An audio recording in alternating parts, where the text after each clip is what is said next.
जय हिंद मेरे डियर साथी। मैं आपका साथी विकास और आज हम देखने वाले हैं डी फार्मा फर्स्ट ईयर का एचएपी यानी ह्यूमन एनाटॉमी एंड फिजियोलॉजी का ये जो मॉडल पेपर है, ठीक है, ये आपके लिए बहुत ही इम्पोर्टेंट है। ये मॉडल पेपर, ठीक है, आपका जो 2024 का एग्ज़ाम होने वाला है, ठीक है, उसके लिए अति महत्वपूर्ण है। इसमें हम क्या करेंगे, जो भी चीज़ रहेगा, जितने भी आपके क्वेश्चन आते हैं, कितने क्वेश्चन आते हैं देखिए। पहला पार्ट ए से जो रहता है, ठीक है, पार्ट ए से जो रहता है, ठीक है, किन्हीं 6 क्वेश्चन, यानी कोई 7 क्वेश्चन रहता है तो 6 पचे 30, यानी 6 क्वेश्चन आपको अटेम्प्ट करना रहता है। हर एक क्वेश्चन कितने नंबर का रहता है, 5 नंबर, तो 6 पचे 30 नंबर आपको यहाँ से मिल जाएगा। ये पार्ट ए की बात। यदि पार्ट बी की बात की जाए तो टोटल 10 क्वेश्चन अटेम्प्ट करना रहता है, यानी 11 क्वेश्चन रहता है, कि 10 क्वेश्चन का आंसर देना रहता है, तो 10 क्वेश्चन और गुणे 3, तो यहाँ से आपको कितना नंबर मिल जाएगा, 30 नंबर यहाँ से मिल जाएगा।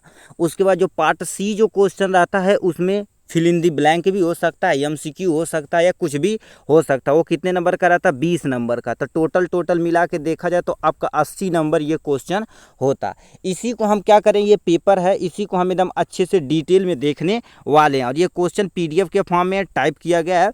हम इन सब पे ज़्यादा रखते नहीं है, क्योंकि जो लिखा लिखाया रहता है हम जो खुद लिखते हैं, क्योंकि कईयों बुक के रेफरेंस से लिखते हैं, तभी कोई टेंशन मत लीजिएगा। ये जो है क्वेश्चन ये अति महत्वपूर्ण है। इसको हम क्या करेंगे, 1 बाय 1 एकदम डिटेल में देखने वाले हैं, ठीक है। तो चलिए स्टार्ट करते हैं। आपका पहला यहाँ से यानी एचएपी का पहला क्वेश्चन दे रखा है। देखिए कह दिया किसी 6 क्वेश्चन को आपको अटेम्प्ट करना। 7 क्वेश्चन पार्ट ए में रहेगा। 7 क्वेश्चन में से किसी 6 को आपको अटेम्प्ट करना रहेगा, और हर एक क्वेश्चन कितने नंबर का रहेगा, 5 नंबर का होने वाला है, ठीक है। तो इसमें कहा क्या है, डिफाइन स्केलेटन, यानी आपका जो हड्डी वाला सिस्टम स्केलेटन को डिफाइन करना है। फिर name the bone of the axial and appendicular skeleton, मतलब जो आपका एक्जियल बोन होती है और अपेंडिकुलर बोन होती है, इसको आपको डिफाइन करना है। ये टोटल कितने नंबर का, 5 नंबर का क्वेश्चन है। तो आपको सबसे पहले डिफिनेशन लिखेंगे स्केलेटल का, तो 1 नंबर। एक्जियल बोन को डिफाइन करेंगे तो उसके टाइप यानी कि उसको 2 नंबर, और अपेंडिकुलर बोन के बारे में डिफाइन करेंगे तो आपको कितना नंबर, 2 नंबर, यानी 1 + 2 + तुम्हारे पास 2 बराबर में 5 नंबर आपको मिलने वाला है, ठीक। तो चलिए सबसे पहले इसे आप देखते हैं ध्यान से। तो सबसे पहले स्केलेटल होता क्या है, केवल डिफिनेशन स्केलेटल कर ले। Skeletal is a bony frame of the body, मतलब हमारी जो शरीर बनी है किससे बनी है, हड्डियों से ही बनी है, क्योंकि हड्डी से हमारा क्या होता है, फ्रेमवर्क बना हुआ है। यदि आप उसमें कोई भी डिस्टर्बेंस हुआ, तुम्हारे सोचो एक हड्डी टूटती तो हाथ ही क्या हो जाता है, ऐसे लूला हो जाएगा, ठीक है।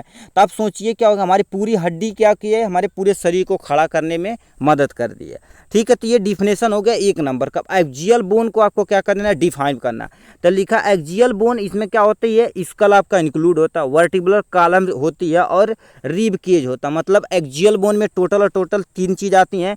सबसे पहले स्कल आता है, वर्टिब्रल कॉलम आता है, और हमारे रिब केज यानी ये जो सीने वाली हड्डी होती है पीछे तक गई होती है, ठीक है। उसके बाद क्या लिखा, बोन ऑफ स्कल, मतलब हमारे जो स्कल होती है उसमें कितने बोन होते हैं हमारे। देखिए स्कल है जो 2 सेट ऑफ बोन, मतलब हमारी जो हड्डियां होती हैं ये सर में 2 सेट बोन होती है, ठीक है, 2 सेट बोन होती है। और क्या होती है, 8 क्रेनियल बोन होती है, 8 हमारे पास क्या होती है, क्रेनियल बोन होती है। और हमारे पास 14 फेशियल बोन होते हैं, ठीक है, कितने, 14 फेशियल बोन होते हैं। और 8 क्रेनियल बोन को हम क्या कर देते हैं, यहाँ से नाम लिख देते हैं 14 क्रेनियल, यानी जो फेशियल, जो हमारे फेस पे बोन है, फेशियल जिसे बोन बोलते हैं, उसे हम डिफाइन कर दे। केवल नाम आपको लिख देना, काम खत्म हो जाएगा, ठीक। तो यानी 2 पार्ट में तुम्हारे पास एक पार्ट यहाँ से हो गया, एक पार्ट यहाँ से हो गया, यानी क्रेनियल हो गया, फेस हो गया, यही दोनों आपको क्या कर देना है, डिफाइन कर देना है। तो यहाँ से सबसे पहले लिखा 8 क्रेनियल बोन इंक्लूड होती है। हमारे पास 2 पेराइटल बोन होता है, 2 टेम्पोरल बोन होता है, हमारे पास 1 फ्रंटल बोन होता है, 1 ऑसिपिटल बोन होता है, और क्या होता है, इथमॉइड होता है, और यानी सिफनॉइड होता है, ठीक। इतने तुम्हारे बोन होते हैं, किसके, 8 जो होते हैं 8 क्रेनियल बोन के अंतर्गत आते हैं, 8 क्रेनियल बोन के अंतर्गत आते हैं। तो ऐसे ऑप्शन में पूछेगा कितने क्रेनियल बोन होते हैं, तो आपको क्या बताना है, 8 बताना है, ठीक है। ये हो गया। अब हमारे पास 14 फेशियल बोन आते हैं, कितने, 14 फेशियल बोन आते हैं, इनका नाम सुन देते हैं। 14 फेशियल बोन में तुम्हारे पास 2 मैक्सिला बोन आती है, 2 जिग्मॉइड यानी जिग्मोइटिक बोन आते हैं, और 1 मेंडिबल आते हैं, और 2 नोजल बोन नाक वाली बोन आते हैं, 2 तुम्हारे पास यानी 2 तुम्हारे पास प्लेटिन बोन आते हैं, 2 तुम्हारे पास क्या हो गए कोंचिका बोन आते हैं, और 2 हमारे पास लैक्राइमल, और लैक्राइमल के बाद तुम्हारे पास क्या हो गए बोलर बोन आते हैं, मतलब एक हमारे पास क्या होता है बोलर बोन होता है। तो इस तरह से देखा जाए तो हमने बोन को यहाँ से देख लिया यहाँ से। अब इसी में हमें और बोन के बारे में और बताना रहेगा, ठीक है, बोन के बारे में यहाँ नीचे, ठीक है, अभी बहुत सारा है क्योंकि क्वेश्चन को पूरा bone of the vertebral column, अभी वो कॉलम तो हुआ था, वर्टिब्रल कॉलम में देखा जाए तो हमारे पास 24 वर्टिब्रा होती, कितनी 24 वर्टिब्रा होती है, और उसमें सैक्रम होता है और कोक्लिया यानी कोकाइस होता है, ठीक है, यानी स्पाइनल जो कार्ड पीछे वाली हड्डी होती है उसमें कितना होता है 24 वर्टिब्रा होती हैं आपके टोटल, ठीक है। तो यहाँ से हम क्या कर देते हैं नीचे करके देखते हैं, यहाँ से इसका नाम देख लेते हैं, उसके बाद रिब केज के बारे में, अपेंडिकुलर बोन के बारे में पढ़ लेंगे, ठीक। यहाँ पर 7 सर्वाइकल वर्टिब्रा होती है, 22 तुम्हारे पास थोरैसिक वर्टिब्रा होती है, 5 तुम्हारे पास क्या होती है लंबर वर्टिब्रा होती है, और सैक्रम और कोकाइसिस होती है, ठीक है। तो ये यहाँ से बोन हो गया इसके बारे में, ठीक है। और यहाँ से नेक्स्ट बोन हमारे पास क्या दे रखा है, ठीक है, नेक्स्ट बोन हमारे पास यहाँ से दे रखा रिब केज के बारे में। तो रिब केज देखा जाए तो हमारे पास टोटल कितनी बोन होती हैं, टोटल देखा जाए तो आपकी ब्रिस्ट बोन जो छाती वाला बोन होता है उससे स्टर्नम जैसे सीधे बोन जाती है ना, जो 2 भागों में क्या कर देते हैं लोगों को डिवाइड करती है। अब 12 पेयर हमारे पास क्या होते हैं रिब केज पे बातें हैं, जो रिब की हड्डी होती है कितने होती है 12 पेयर होती है, ठीक है, यानी 12 जोड़ी में होती है। अब लिखा वो तुम्हारे पास उपना बोन हो गया। अब हम अपेंडिकुलर बोन को देखते हैं। अपेंडिकुलर बोन में तुम्हारे पास क्या आ जाते हैं bone of pectoral girdle, pectoral girdle upper limb, और तुम्हारे पास पेल्विक और लोअर लिम्ब, ये सब इसमें क्या होते हैं इंक्लूड होते हैं, ठीक है। तो इसके बारे में हम क्या कर देते हैं थोड़ा सा देख लेते हैं। तो यानी तुम्हारे पास पेक्टोरल ग्रेडिल के अंदर क्या होती है, यहाँ से रुक जाइए इसे इरेज कर देते हैं, क्या होती है क्लेविकल बोल 2 होती हैं, इस पे यानी स्पेचुला, यानी इस क्या होती है स्पेचुला की तरह होता है, जो यहाँ पर जांग वाली हड्डी होती है उसे बोला जाता है, ठीक है। ये हो गया पेक्टोरल बोन के अंतर्गत। अब bone of upper limb, upper limb bone के अंतर्गत देखा जाए तो ये आते हैं, इसमें क्या आ जाते हैं ह्यूमरस आते हैं, रेडियस, अल्ना, कार्पस, मेटाकार्पस और फाइलेंजस होता है। दोबारा सुनिए क्या बोल दिए हैं, ठीक है, इसमें दोबारा बोल दिए हम क्या, इसे दोबारा सुनिए, यानी ह्यूमरस होता, रेडियस होता, अल्ना, कार्पस, मेटाकार्पस और फाइलेंजस। अब यदि रेडियस की बात की जाए तो 2 होते हैं, और अल्ना भी आपके पास कितने होते हैं 2, और कार्पस यानी कार्पस भी 2 होते हैं, ठीक है, और मेटाकार्पस भी 10 होते हैं, ठीक है। कार्पस आपके 16 की संख्या में होती है, ये सब आप याद रखिए, कार्पस की संख्या 16 होती है, मेटाकार्पस की 10 होती है, फाइलेंजस की कितना होता है टोटल 28 बोन होते हैं, ठीक है। और यहाँ से पेल्विक ग्रेडिल यानी हिप बोन जो होती है कितने पाई जाती है 2 में पाई जाती है, ठीक है। अब यहाँ से ये अपर लिम्ब हो गया और हमारे पास पेल्विक ग्रिल हो गया। अब हमारे पास एक और बचा है जिसे हम लोअर लिम्ब बोलते थे। ये क्वेश्चन आपका एंडिंग हो जाएगी इस क्वेश्चन का, ठीक है। तो इसमें तुम्हारे पास क्या दे रखा है लोअर लिम्ब के अंतर्गत फीमर आते हैं, टीबिया, फेबुला, प्लेट यानी क्या होता है पटेला आता है, यानी इसमें पटेला जो होता है, ठीक है, पटेला होता है, टार्सल होता है, मेटाटार्पस टार्सल और फाइलेंजस होता है। इनकी संख्या देख लिए, फीमर की संख्या क्या होती है 2, हमारे शरीर की सबसे बड़ी हड्डी यही होती है, ठीक है, थाई बोन जिसे बोला जाता है। टीबिया हो गया, फेबुला 2 होता है, पटेला भी क्या होता है पटेला 2, एक इस साइड एक इस साइड होता है, ठीक है। और हमारे पास टार्सल की क्या संख्या 14 होती है, और तुम्हारे पास मेटा टार्सल की 10 होती है, फाइलेंजस के कितने होते हैं 28 होते हैं। तो यही हमसे पूछा था, तो हमने क्या कर दिया स्केलेटल के बारे में और इनके बारे में सबको एकदम डिटेल में कवरअप कर लिया आराम से, ठीक है। नेक्स्ट एंड फाइनल क्वेश्चन हमसे पूछ दिया है describe the process of blood coagulation. Blood coagulation क्या होता है और कौन कौन से ऐसे फैक्टर एक्सेलरेट करते हैं रिटार्ड द ब्लड क्लॉटिंग, मतलब कोई एक्सेलरेट करता है, दूसरा क्या रिटार्ड कम करता है कि इसे ब्लड क्लॉटिंग को कम किया जाए, उसके बारे में, ठीक। देखिए तो आप यदि केवल प्रोसेस लिखेंगे तो 3 नंबर, एनी 1 फैक्टर लिखेंगे तो 1 नंबर, रिटार्डर फैक्टर लिखेंगे तो एनी 2, किसी 2 का नाम बताना पड़ेगा तो 1 नंबर यहाँ से मिल जाएंगे, ठीक है। तो आप सबसे पहले यहाँ से कुछ देख लीजिए ब्लड एक्चुअली में होता क्या है, ठीक है। When blood vessel is damage, यानी एक्चुअल में होता क्या, जैसे हमारा ब्लड डैमेज कब होता है, ठीक, ब्लड वेसल डैमेज कब होती है, जैसे मान लेते हैं आपको कहीं चोट लग गई, मार पीट कर लिए, बरियारे पीट दिए किसी को, तो उस समय हमारी क्या होती है ब्लड टिश्यू डैमेज हो जाती है, ठीक है। तो ब्लड का लॉस होने लगता है। अब उसे स्टॉप करने के लिए हमारे अंदर बहुत सारी चीज़ प्रोसेस होते हैं जिसे हम कोगुलेशन प्रोसेस बोलते हैं, ठीक है। यहाँ से क्या होता है वसो कंट्रक्शन, वसो कंट्रक्शन ये देख लीजिए खुड़ी के ब्लड यानी प्लेटलेट, ठीक है, प्लेटलेट प्लग फॉर्मेशन होता है। उसके बाद क्या होता है कागुलेशन, हमसे केवल मैकेनिज्म पूछा तो हम मैकेनिज्म बनाते हैं, कागुलेशन जो पूछा तो उसी को हम, क्योंकि ब्लड कागुलेशन, तो कागुलेशन क्या होता है कौन कौन से स्टेप में होता है वो काम खत्म कर देंगे। देखिए सबसे पहले कागुलेशन इन ब्लड क्लॉटिंग को कागुलेशन कहते हैं। सबसे पहले क्या थ्रोम्बोप्लास्टिन थ्रोम्बिनेज आ जाता है, रिलीज यानी रिलीज कौन करता है डैमेज टिश्यू, ठीक है, बाई क्या होता है, एक्सट्रिंसिक और इंट्रिंसिक पाथवे, मतलब एक अंदर वाला एक बाहर वाला दोनों पाथवे प्रोसेस होता है। द प्रेजेंस ऑफ कैल्शियम है, हमारे शरीर के अंदर कैल्शियम आयन प्रेजेंट होते हैं, ये कन्वर्ट करते हैं प्रोथ्रोम्बिन को थ्रोम्बिन में कन्वर्ट करते हैं, क्योंकि प्रोथ्रोम्बिन हमारे इनएक्टिव फॉर्म में होता है, उसे कैल्शियम की प्रेजेंस में जब आता है तो तुरंत वो क्या आ जाता है, थ्रोम्बोन में कन्वर्ट कर देता है। फिर ये थ्रोम्बिन एक्ट करता है किस पे, फिब्रिनोजिन पे, किस पे, फिर जो वो फिब्रोजिन किस में, फिब्रिन में कन्वर्ट हो जाता है। अब ये जाके वहाँ पर ट्रैप बना देता है, अपना काम बन जाता है। ठीक है, अब यही प्रोसेस को आपको क्या कर देना, यहाँ से आप फोटो यहाँ से खींच सकते हैं। इसके पहले हम आपको एक स्क्रीनशॉट दिखाते हैं जो हमने हाथ से लिखा, उससे वो ज़्यादा सूटेबल हमें लगता है। ठीक है, ठीक, तो यहाँ से हमें देखिए ये आपको दिखा देते हैं मैकेनिज्म ऑफ ब्लड क्लॉटिंग, यहाँ से आपको दिखा देते हैं। ठीक है, तो मैकेनिज्म ब्लड क्लॉटिंग ये आप यहाँ से थोड़ा सा पढ़ लीजिएगा, जो नीचे हम प्रोसेस लिख रखे हैं प्लीज़ उससे आप देखिए ध्यान से। देखिए सबसे पहले क्या होता है, ये आप स्क्रीनशॉट यहाँ से ले लीजिए। देखिए सबसे पहले क्या होता है, आपका टिश्यू इंजर्ड होता है, थ्रोम्बोसाइट आते हैं, यानी प्लेटलेट का दूसरा नाम क्या होता है, थ्रोम्बोसाइट। ये थ्रोम्बोकाइनेज बनाते हैं, क्या बनाते हैं, थ्रोम्बोकाइनेज बनाते हैं एयर की उपस्थिति में, क्योंकि जब हमारा पास टिश्यू रैप्चर होता है तो एयर की कॉन्टेक्ट में आता था, थ्रोम्बोकाइनेज बनाता है। अब ये जो थ्रोम्बोकाइनेज क्या कर देता, प्रोथ्रोम्बिन को क्या कर देता, इनएक्टिव फॉर्म में रहता तो उसे कैल्शियम आयन की उपस्थिति में क्या कर देता, प्रोथ्रोम्बिन में एक्टिव कंस्टेंट में कन्वर्ट कर देता, क्योंकि थ्रोम्बिन होता है वो एक्टिव होता है।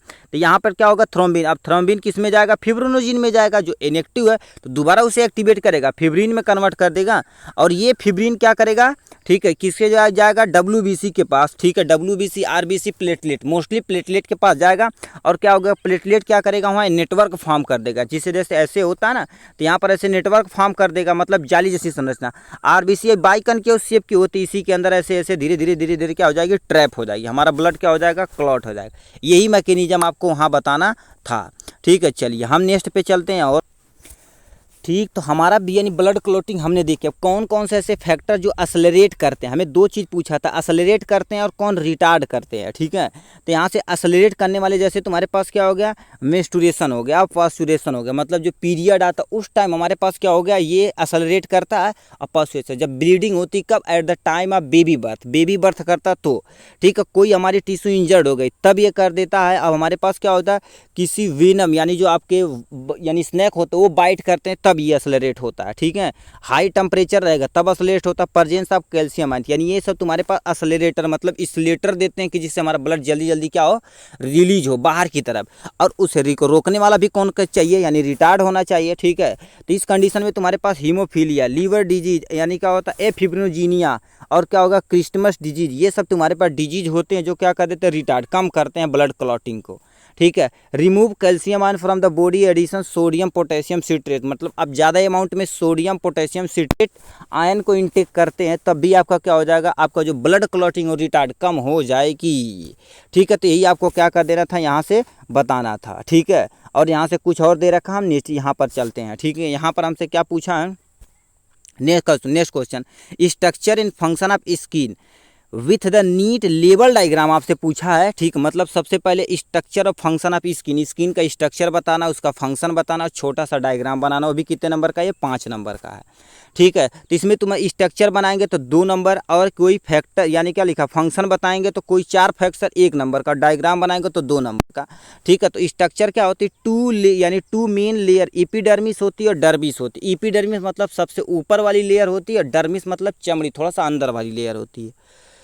ठीक, तो सबसे पहले एपिडर्मिस को देख लेते हैं, फिर डर्मिस को देखें। एपिडर्मिस क्या होता है, ये सुपरफिशियल लेयर होती है, यानी कंपोज्ड ऑफ स्ट्रेटिफाइड केरेटिनीज, यानी क्या होता है, स्क्वाइमस एपिथेलियम होती है। कहने का मतलब केरेटिन जो तुम्हारे ब्लैक कलर की थोड़ी सी होती है उसे क्या बोला जाता है, केरेटिनिन बोला जाता है।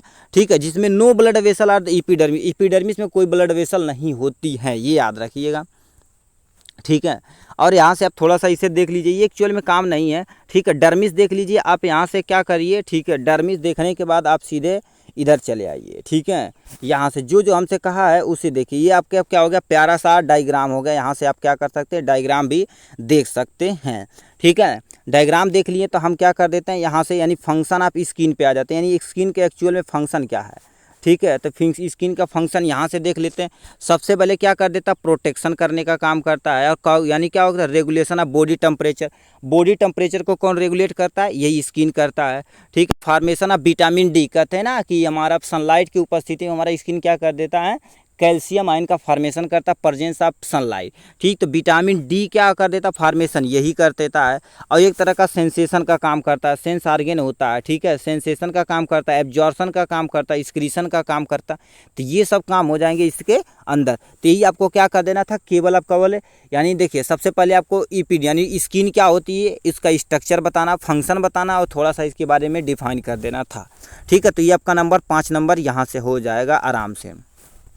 ठीक है, अब नेक्स्ट क्वेश्चन तुमसे पूछा है, name the wall in chamber of a human heart, explain the cardiac cycle. सबसे पहले क्या कर देना है, यानी हार्ट में कितने वाल होते उससे बताना है, हार्ट में कितने चेम्बर होते उसे बताना है, फिर कार्डियक साइकिल को एक्सप्लेन करना। तो आपको क्या नंबर मिल जाएगा, 5 नंबर यहाँ से मिल जाएगा आराम से।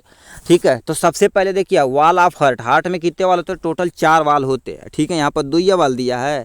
ठीक है, एक तुम्हारे पास देखिए हार्ट देखा जाए तो ऐसे 4 चेम्बर के होते हैं।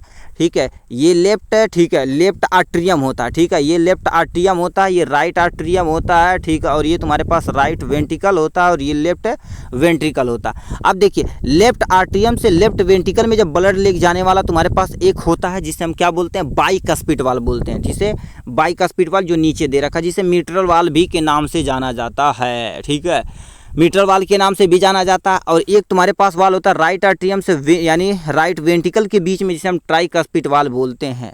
ठीक है, ट्राइकस्पिड वाल्व बोलते हैं, जो राइट की साइड में पाया जाता है उसे ट्राइकस्पिड, जो लेफ्ट की साइड में पाया जाता है उसे बाइकस्पिड। एक तुम्हारे बाहर की तरफ पूरे शरीर में ले जाता है तो उसे हम ऑर्टिक वाल्व बोलते हैं। एक तुम्हारे पास लंग के लेके जाता है यानी फेफड़े को ले जाता है उसे पल्मोनरी यानी वाल्व बोलते हैं। ठीक है, तो वो यहाँ पर नहीं दिया हुआ। ठीक है, मगर आप मोस्टली देखा जाए तो 2 ही लिखिएगा जो आपको याद रहेगा। ठीक है, ये हो गया। अब हम क्या बोलें, इसके हार्ट में कितने चेम्बर होते हैं, 4 चेम्बर होते हैं। तो इस चारों चेम्बर को हम क्या कर देते हैं, थोड़ा सा यहाँ से डिफाइन कर देते हैं। ठीक है, यहाँ से देखिए 4 चेम्बर होते हैं। तो पहला चेम्बर तुम्हारे पास यानी लेफ्ट आर्ट्रियम, राइट आर्ट्रियम, ऊपर वाला तुम्हारे पास आर्ट्रियम होता है, नीचे वाला वेंट्रिकल होता है। ठीक है, तो यहाँ से तुम्हारे पास नेक्स्ट में हो जाएगा लेफ्ट वेंट्रिकल और राइट वेंट्रिकल हो जाएगा। अभी ऐसे जो बताएं ना, ठीक, ऐसे जो बताएं, तो ऊपर वाला ये लेफ्ट हो जाएगा, ये तुम्हारे पास राइट हो जाएगा। ऊपर वाला याद रखिएगा हमेशा आर्ट्रियम रहेगा और नीचे वाला हमेशा हमेशा तुम्हारे पास क्या रहेगा, वेंट्रिकल रहेगा। ये आप याद रखिएगा। ठीक, तो हमने क्या कर दिया, वाल बता दिया और उसमें कितने चेम्बर होते हैं उसका नाम यहाँ से बता दिया। ठीक, अब last and final cardiac cycle, जो पूछा जाए उसी को ठीक बताइए। लिखा कार्डियक साइकिल क्या होती है, जैसे देखिए एक हमारे पास प्रेशर 2 होता है, एक सिस्टोलिक प्रेशर होता है, एक हमारे पास डायस्टोलिक प्रेशर होता है। ठीक, तो लिखा तुम्हारे पास the event which occurs in heart during the circulation of blood during each heart beat cardiac cycle. मतलब हमारी हार्ट एक बार कॉन्ट्रैक्ट करता है, एक बार रिलैक्स करता है, तो हमारा ब्लड एक बार पूरे शरीर में जाता है, उसके बाद क्या कर देता है, हमारे शरीर से बाहर की तरफ आता है, बाहर की तरफ नहीं एक्चुअली वापस होकर हमारे हार्ट में आता है। तो ये बात साइकिल 2 बार होती है, इसलिए क्या बोला जाता है इसे, cardiac cycle. The series of event during the one यानी heart beat is known as cardiac cycle. अब ये सब प्रक्रिया होती है, एक कार्डियक साइकिल जब बीट करता है हमारा हार्ट बीट तब हो जाता है, तो इसीलिए इसे क्या बोला जाता है, कार्डियक साइकिल बोला जाता है। ठीक है, आपके सामने ये छोटा सा डायग्राम हो गया। एक्चुअल में देखा जाए तो एक कार्डियक साइकिल में 0.8 सेकेंड लगता है, 0.8 सेकेंड लगता है। तो यहाँ पर सबसे पहले लिखा इतना जो प्रोसेस तो जो 0.1 सेकेंड में होता है उसे हम आर्टेरियल सिस्टोल बोलते हैं, और ये जो प्रोसेस होता है उसे हम क्या बोलते हैं, वेंट्रिकुलर सिस्टोल बोलते हैं, और ये कंप्लीट, ठीक है, कंप्लीट कार्डियक डायस्टोल होता है। तो इसको भी हमने यहाँ से कंप्लीट कर दिया। तो ये 3 स्टेप होते हैं जिसे कार्डियक साइकिल बोला जाता है। अब कितने सेकंड में होता है वो नहीं याद रखेगा तभी कोई टेंशन नहीं, स्टेप लिख दीजिएगा, कितने मिनट में कार्ड यानी हार्ट बीट होता है। हार्ट साइकिल कार्डियक साइकिल होता है, हार्ट साइकिल बात एक ही है। ठीक है, उसी को आपको क्या कर देना, डिफाइन कर देना। अब वही चीज़ यहाँ से आपको क्या कर देना, लिख रखा है आराम से। ठीक है, ठीक है, तो यहाँ से आपको लिख रखा है तो आप यहाँ से देख सकते हैं आराम से, कोई टेंशन नहीं इसे भी। ठीक है, कि कब कौन ओपन होगा वही सारी चीज़ें यहाँ से आप स्क्रीनशॉट भी ले सकते हैं यहाँ से। ठीक है, चलिए हम नेक्स्ट क्वेश्चन पे आराम से चलते हैं। ठीक है, इस पे चलते हैं। यहाँ से हमसे क्या क्वेश्चन पूछा भाई, कह दिया है यानी draw a well label diagram L S of kidney in explain the structure. मतलब क्या करना है, सबसे पहले किडनी का आपका क्या कर देना, स्ट्रक्चर बनाना है। उसमें कम से कम जो लेबल वाला पार्ट होता है कि कौन किडनी है, कौन यूरेटर है, कौन यूरिनरी ब्लैडर है, यूरेथ्रा कौन है, ठीक, वो आपको क्या कर देना, थोड़ा डिफाइन कर देना, उनके स्ट्रक्चर को डिफाइन कर देना, एक्सप्लेन भी करना रहेगा। तो सबसे पहले स्ट्रक्चर ऑफ किडनी देखते हैं। तो लिखा तुम्हारे पास 3 मेन एरिया ऑफ टिश्यू, ठीक है। तो सबसे पहले हम आपको क्या कर देते, किडनी का स्ट्रक्चर ही दिखा देते। तो आपको थोड़ा सा यहाँ से, ठीक है, ये आपका क्या होगा, एक यानी एक सेक्शन काटा हुआ किडनी का। एक्चुअल में वो वाला डायग्राम बनाना चाहिए था, ठीक है। चलो नहीं बनाया तो क्या किया जाए। तो ये तुम्हारे पास क्या हो गया, एक यहाँ पर स्ट्रक्चर हो गया किडनी का, ठीक है। एक्चुअल में किडनी पूरा बनाना चाहिए था। चलो कोई टेंशन नहीं। एलियस पूछा भाई, एलियस पूछा तो यही बताना, लॉन्गिट्यूडिनल सेक्शन पूछा है, ठीक है, वो नहीं बनाना था। तो स्ट्रक्चर ऑफ किडनी में तुम्हारे पास क्या आ जाते हैं, यहाँ से structure of kidney. There the 3 area of tissue of the seen L S of kidney, मतलब किडनी का जब लॉन्गिट्यूडिनल सेक्शन काटेंगे तो 3 पार्ट आपको दिखने वाले हैं। Outer fibrous capsule surrounding the kidney, kidney के जो सराउंडिंग पार्ट होता है इसे फाइब्रस टिश्यू बोला जाता है, ठीक है। उसके बाद कार्टेक्स जो रेडिश ब्राउन कलर का होता है, जो बिलो द कैप्सूल, कैप्सूल के जस्ट नीचे रहता है, उसे हम क्या बोलते हैं, ठीक है, उसे कैप्सूल बोला जाता है। और आउटसाइड रहता है जिसे हम क्या बोलते हैं, पिरामिड बोलते हैं।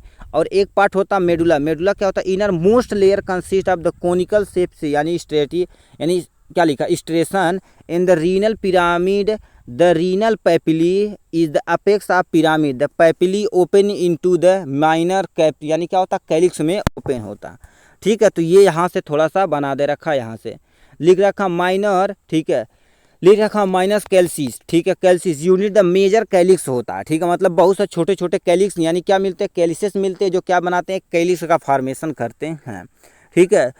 उसके बाद क्या कर देता है, ये रीनल पेल्विक क्या कर देता है, फनल शेप होता है जो कलेक्ट करता है यूरिन को, मतलब जो नेफ्रॉन में यूरिन का फॉर्मेशन हो रहा है वो कहाँ पर आ जाता है, हमारे, ठीक है, पेल्विक रीजन पे आ जाता है, रीनिक पेल्विक, ये स्टोरेज करते हैं और कहाँ भेज देते हैं, यूरेटर की तरफ भेज देते हैं। Renal pelvic continue to ureter. अब यूरेटर की जो सबसे लास्ट ओपनिंग होती है उसे हम क्या बोलते हैं, ठीक है, यूरेथ्रा। अब यूरेथ्रा के द्वारा जब हमें क्या कर देता, महसूस होता कि हमारी जो यूरिन यूरेटर है, मतलब पेशाब की थैली से, यूरिनी ब्लैडर बोला जाता है, यूरिनी ब्लैडर बोला जाता है, उसके द्वारा क्या कर देते हैं, हमारे मैसेज आता है और वहाँ से ओपन होती है, हम पेशाब के थ्रू से बाहर निकाल देते हैं।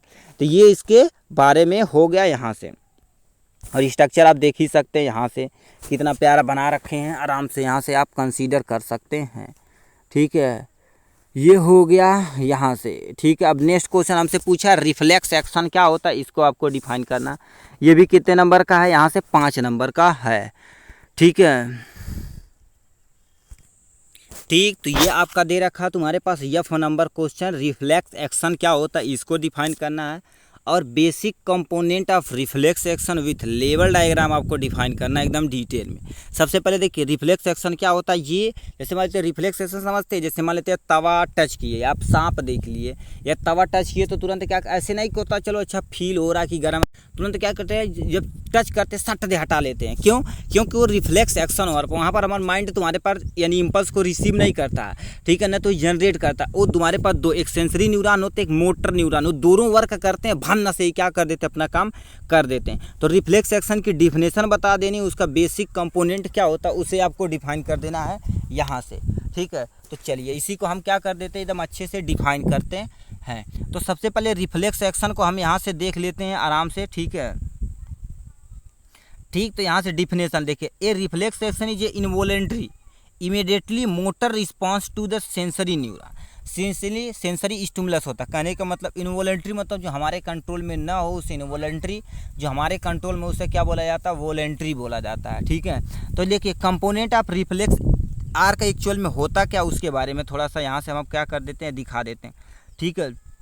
लिखा the consist of structure which are involve the, यानी लिखा production of reflex action. These structure ये क्या होता है, सबसे पहले मेन चीज़ होते हैं, एक सेंसरी रिसेप्टर होते हैं, एक मोटर न्यूरॉन होता है। A sensory receptor present in skin which receive the sensory impulse, मतलब सेंसरी न्यूरॉन या सेंसरी रिसेप्टर होता है हमारी स्किन के ऊपर प्रेजेंट होते हैं, जो क्या कर देते, तो कोई भी यदि सेंसरी इम्पल्स होता तो उसे रिसीव करने का काम करता। ये हो गया पहला पॉइंट।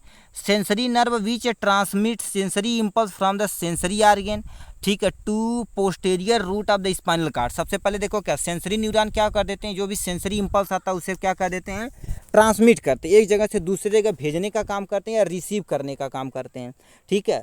और क्या होते हैं, कहाँ से, यहाँ सेंसरी जो ऑर्गन होता है, ठीक है, पोस्टेरियर रूट, उससे ये काम करना स्टार्ट करते हैं। फिर क्या लिखा, नेक्स्ट पॉइंट में लिख दिया है, लिखा है a connect neuron which receive the sensory impulse, मतलब जो कनेक्टर न्यूरॉन होते हैं वो क्या कर देते हैं, सबसे पहले जो सेंसरी इम्पल्स होता है उसे वो रिसीव करते हैं, फिर क्या कर देते हैं, इंटरेप्ट और जनरेट करते हैं मोटर इम्पल्स, और वो कहाँ पर जाते हैं, मोटर न्यूरॉन के पास। तो मोटर न्यूरॉन क्या कर देता है, इम्पल्स को क्या कर देता है, जनरेट करता है, फिर क्या कर देता है, मोटर न्यूरॉन जो होता है, अब यहाँ से ध्यान से सुनिएगा, ठीक है। मोटर जो न्यूरॉन होता है, यहाँ से दो वर्ड सुनिएगा, मोटर जो नर्व होता है transmit the motor impulse to the motor affective organ, मतलब जो भी इफेक्टिव ऑर्गन है वहाँ तक जाता है, और effective organ like muscle receive the impulse और क्या कर देता है, excited to the response to. अब देखिए इम्पल्स मतलब क्या कर रखा, आप तो सोचो, सबसे पहले मान लेते हैं हम क्या करिए, कोई चीज़ टच किए, ठीक है, टच किए तो सेंसरी जो न्यूरॉन होते हैं वो क्या करते थे, भन्ना से आपको लेके जाएंगे मोटर न्यूरॉन के पास। अरे भाई मोटर न्यूरॉन कहेगा अरे यार हटावा मर दे, नहीं तो मर जाइबा, दिक्कत हो जाए, जरूर जाइबा, ठीक है। तो वहाँ पर सोचते नहीं, वो within the some second के अंदर होता है, सम सेकेंड मतलब तुरंत हो जाता है, ठीक है। तो यहाँ से आप क्या करेंगे, अभी देखेंगे डायग्राम, आपसे तुरंत समझ जाएंगे। यहाँ से आपके देखिए मेन चीज़ें देखिएगा और कुछ मत पढ़िएगा, ये आपके क्या हो गए, ठीक है, स्पाइनल कॉर्ड के एक प्यारा सा स्ट्रक्चर हो गया, ठीक है। अब देखिए करता क्या है, ये जो है पोर्शन ये क्या कर देता है, सेंसरी न्यूरॉन को यहाँ पर इम्पल्स को लेकर आता है, ट्रांसमिशन मतलब जो मैसेज आता है वो लेकर आता है। उसके बाद क्या देते हैं, मोटर न्यूरॉन क्या कर देता है, उस पर वर्क करता, तुरंत उसे हटाने का काम करता है, ये हो जाएगा। तो आपको मेन चीज़ यही बना देना, और कौन लेकर आ रहा है वो, कौन लेकर जा रहा है वो लेकर जाएगा, आपका काम खत्म हो जाएगा, ठीक है। तो हम क्या कर देते हैं, अब नेक्स्ट क्वेश्चन की तरफ रुक करते हैं। यहाँ पे name the organ of digestive system, digestive system in composition and function of digestive juice, मतलब डाइजेस्टिव सिस्टम को आपको डिफाइन करना डिटेल में। ये कितने नंबर का है, 5 नंबर का, और ये जो क्वेश्चन है 5 नंबर का, ये आपका फाइनल एंड लास्ट क्वेश्चन है किसका, जो लॉन्ग क्वेश्चन है 7 क्वेश्चन। तो देखिए 7 में से किसी 6 को आपको क्या कर देना, डिटेल में करना रहता है, जब तक आपका बढ़िया से हो नहीं जाता। यदि आपका इसका PDF चाहिए तो हमें कांटेक्ट कर सकते हैं, कुछ धनराशियाँ दे के इसे आप क्या कर सकते हैं, आराम से ले सकते हैं, ठीक है। तो लिख दीजिएगा मॉडल पेपर, ठीक है, HAP यानी मॉडल पेपर HAP का हम तुरंत आपको क्या कर देंगे, रिसीव करा देंगे भावना से, ठीक है। तो इसका डाइजेस्टिव सिस्टम के अंतर्गत आते हैं आराम से, ठीक है। तो यहाँ पर लिखा है तुम्हारे पास, देखिए सबसे पहले मेन चीज़ क्या होती है, अल्वेट्री कैनाल, ठीक है। अल्वेट्री कैनाल में क्या होता है, जैसे हमारे मुंह से स्टार्ट होता है, फेरिंग्स होता है, oesophagus, stomach, small intestine, large intestine, rectum, उसके बाद क्या होता है, लास्ट एंड फाइनल एनस होता है, उसको आपको डिफाइन करना है, ठीक है। उसके बाद क्या कर देना है, जो भी यानी क्या होते हैं असेसरी ऑर्गन, जैसे टंग हो गया, ठीक है, लिप यानी लिप्स हो गया, टंग्स को नहीं हम लिप्स को नहीं कंसीडर करते हैं, टीथ, टंग और सलाइवरी ग्लैंड, पैंक्रियाज, लीवर और तुम्हारे पास सलाइवरी ग्लैंड जो होती है, ठीक है, उसे थोड़ा सा हम कंसीडर यहाँ से करते हैं, ठीक है। तो इसको भी हम क्या कर देंगे, थोड़ा सा देखेंगे, थोड़ा देखेंगे, ज़्यादा नहीं, थोड़ा लिखेंगे तो अपना काम बन जाएगा। अब लिखा तुम्हारे पास कंपोजिशन ऑफ डाइजेस्टिव जूस, मतलब वाटर होता, मिनरल होता, म्यूकस होता, हाइड्रोक्लोरिक एसिड होता, एंजाइम, पेप्सिन तो था, बहुत सारे एंजाइम प्रेजेंट होते हैं, ठीक है। उसके बाद क्या लिख दिया तुम्हारे, function of gastric juice, gastric juice का तुम्हें क्या कर देना है, इसका फंक्शन लिखना, ठीक है। तो पहले इसके पहले हम आपको जो डायग्राम ऊपर दिया गया सब के बारे में, यहाँ से हमारा स्पेस है, यहाँ से डायग्राम बनाते हैं। देखिए सबसे पहले क्या होता है, ये आपका माउथ हो गया, माउथ से क्या हो गया, आइसोफेगस, ये कैसा बन रहा है जी, ठीक है, ये आइसोफेगस हो गया। यहाँ से आपका क्या होगा, इसे स्टमक हो गया, ठीक है। उसके बाद यहाँ से आपकी स्मॉल इंटेस्टाइन, ऐसे जाके यहाँ आपकी क्या हो जाएगी, लार्ज इंटेस्टाइन, ऐसे आराम से क्या हो जाएगी, निकल जाने वाली, ठीक। ये आपका यानी माउथ हो गया, ये आइसोफेगस, ये स्टमक, ठीक है। ये स्मॉल इंटेस्टाइन का पहला पार्ट जिसे ड्यूडेनम बोलते हैं, ये स्मॉल का इलियम है, जिजुनम हो जाएगा, और ये हमारे पास लार्ज इंटेस्टाइन, असेंडिंग आर्डर और डिसेंडिंग आर्डर। उसके बाद क्या होता जानते हो, लीवर उवर थोड़ा सा बना देते हैं, ठीक। यहीं पर हमारे पास क्या होता है, ऐसे लीवर होता है, जो डाइजेस्टिव ग्लैंड, इसी के अंदर बाइल, हमारे पास क्या होता है, गाल ब्लैडर होता है, जस्ट नीचे लीफ लाइक स्ट्रक्चर होता है, जिसे पैंक्रियाज बोलते हैं, पेट के जस्ट नीचे ये होता है। तो इसी को आपको क्या कर देना, एकदम अच्छे तरीके से डिफाइन कर देना। फिर तुमसे क्या लिखा, फंक्शन ऑफ यानी गैस्ट्रिक जूसी, जो गैस जूस होता है उसका फंक्शन लिखना। सबसे पहले क्या कर देता, वाटर लिक्विफाई इन फूड, मतलब जो भी आप खाना खाते हैं उसे क्या कर देता, बढ़िया से लिक्विफाई मतलब एकदम से लिक्विड में कन्वर्ट कर देता है, ठीक। Yes, Cl acidify the food and stop the action of salivary amylase, मतलब क्या कर देता है, जो भी एक्शन रहता है सलाइवरी एमाइलेज को उससे क्या कर देता है, स्टॉप कर देता है, और जो HCl की एसिडिक प्रॉपर्टी को थोड़ा सा इंक्रीज करा देता है। ठीक, अब यदि HCl की एसिडिक प्रॉपर्टी इंक्रीज करेगी तो जो भी माइक्रो ऑर्गेनिज्म यानी बैक्टीरिया रहेंगे उससे किल कर दिए जाएंगे HCl के द्वारा। फिर क्या लिखा, पेप्सिन, ठीक है, पेप्सिनोजिन इज क्या लिखा, एक्टिवेट टू पेप्सिन, मतलब जो आपका पेप्सिनोजिन है, ठीक है, पेप्सिनोजिन है वो क्या कर देता है, पेप्सिन को एक्टिवेट करता है, किसके द्वारा, HCl के द्वारा। ठीक, फिर डाइजेस्टिव प्रोटीन टू पेप्टोन, एन हमारे पास पेप्टाइड होता है, जब भी डाइजेस्टिव प्रोटीन होता है, ठीक है, वो प्रोटीन को क्या करता है, ब्रेक करता है, किसकी उपस्थिति में, यानी पेप्टोन में, और तुम्हारे पास किस में, पेप्टाइड में। ठीक, फिर लिखा है इंट्रिंसिक फैक्टर तुम्हारे पास होल पे जो एब्जॉर्ब करते हैं विटामिन B12 को हमारी स्मॉल इंटेस्टाइन, मतलब हमारी स्मॉल इंटेस्टाइन जो होती है उसमें B12 का एब्जॉर्प्शन होता है। ठीक है, उसको म्यूकस प्रिवेंट करता है इंजरी ऑफ द स्टमक वाल, मतलब जो हमारी स्टमक वाल होती है, ठीक है, ऐसे मान लेते ये हो गया यहाँ से, ठीक है, ये हमारे पास कौन सा वाल बना रहे हैं जी, ये होगा हमारे पास ऐसे, हमारी यानी हमारी पेट है, तो पेट की जो वाल होती है उसे कौन यानी प्रोटेक्ट करता है, गैस्ट्रिक जूस ही प्रोटेक्ट करता है, क्योंकि HCl के द्वारा उसे रैप्चर किया जा सकता है। तो ये क्वेश्चन था हमारे भैया। ठीक है, तो हमने क्या कह दिया, देखा पूरा डिटेल में एकदम बढ़िया से देख लिया इन सबको। ठीक है, तो इस तरह से देखा जाए तो हमने 7 क्वेश्चन को अटैम्प्ट किया, किसी 6 क्वेश्चन को ही आपको क्या करना, लिखना है। अब नेक्स्ट जो क्वेश्चन है यहाँ से 11 क्वेश्चन है कि नहीं, 10 क्वेश्चन का आंसर आपको डिटेल में लिखना है, और हर एक क्वेश्चन 3 नंबर का, तो 10 या 30 नंबर आपको मिलने वाला है यहाँ से। चलिए ध्यान से सुनिएगा, लिखा नेम द फंडामेंटल टिश्यू, ठीक है, fundamental tissue of the body and difference between smooth tissue and skeletal muscle के बारे में आपको बताना। सबसे पहले टिश्यू वाला चैप्टर पढ़े होंगे तो आप यहाँ पॉज करके लिखिए, टिश्यू की स्टडी को क्या बोलते हैं, जैसे सेल की स्टडी को साइटोलॉजी, ठीक है, तो उसी तरह से टिश्यू की स्टडी को क्या बोलते हैं वो आपको यहाँ से कमेंट बॉक्स में लिख के दिखाना है। कितने लोग देखें ऐसे लिख के दिखा देते हैं आराम से। ठीक, तो यहाँ से तुम्हारे पास क्या लिख रखा है, अब इधर आ जाते हैं। ठीक है, तो नेम टिश्यू मतलब क्या कर देता है, यदि नाम टिश्यू का लिखेंगे तो 1 नंबर, डिफरेंस करेंगे तो आपको 2 नंबर, तो इसमें ज़्यादा नहीं लिखना रहता, 3 नंबर का तो कम से कम आधे से 1 पेज के अंदर इसे ख़त्म कर दीजिएगा। तो लिखा तुम्हारे पास fundamental tissue are the epithelial tissue, connective tissue, muscular tissue, nervous tissue, ये तुम्हारे पास टिश्यू होते हैं। एपिथेलियल टिश्यू क्या होती है, हमारे कहीं भी ये रहेगी तुम्हारी लेयर बनाएगी और ये प्रोटेक्शन का काम करने की काम करेगी।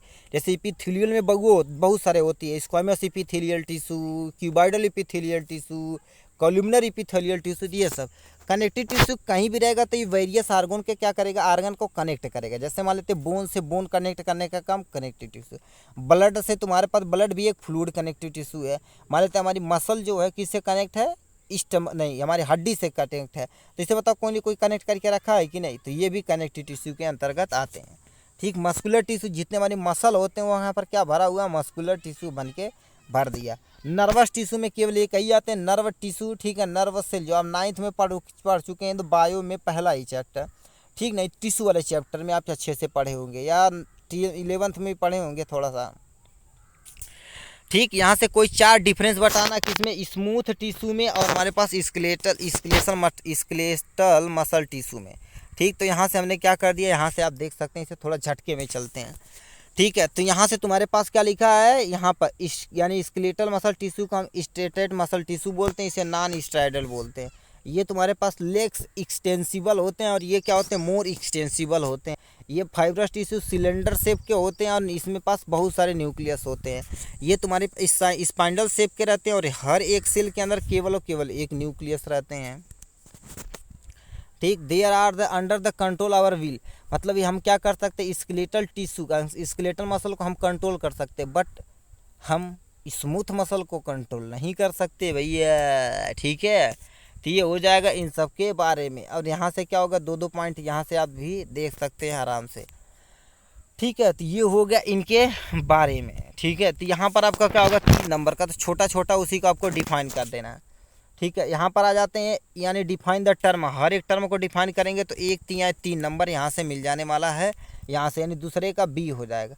सबसे पहले कार्डियक आउटपुट क्या होता है, इसे डिफाइन करना है, यानी क्या होता है स्ट्रोक वॉल्यूम, इसे डिफाइन करना। ब्लड प्रेशर क्या होता है, इसे, मतलब तीनों को क्या कर देना, अच्छे से डिफाइन कर देना है।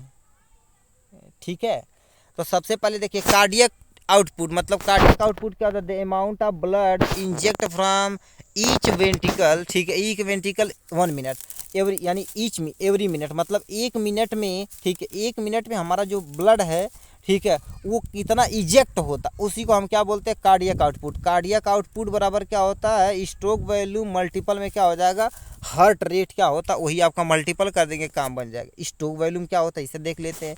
लिखा the amount of blood expel by each contraction of ventricle, मतलब जो वेंट्रिकल यानी हमारे वेंट्रिकल जो होती है एक बार में कॉन्ट्रैक्ट करती है, ठीक है, एक बार में कॉन्ट्रैक्ट करती है, ठीक है, कॉन्ट्रैक्शन होता तो उसमें कितना ब्लड एक्सपेंड होता, तो उसी को हम क्या बोलते हैं, स्ट्रोक वैल्यू बोलते हैं।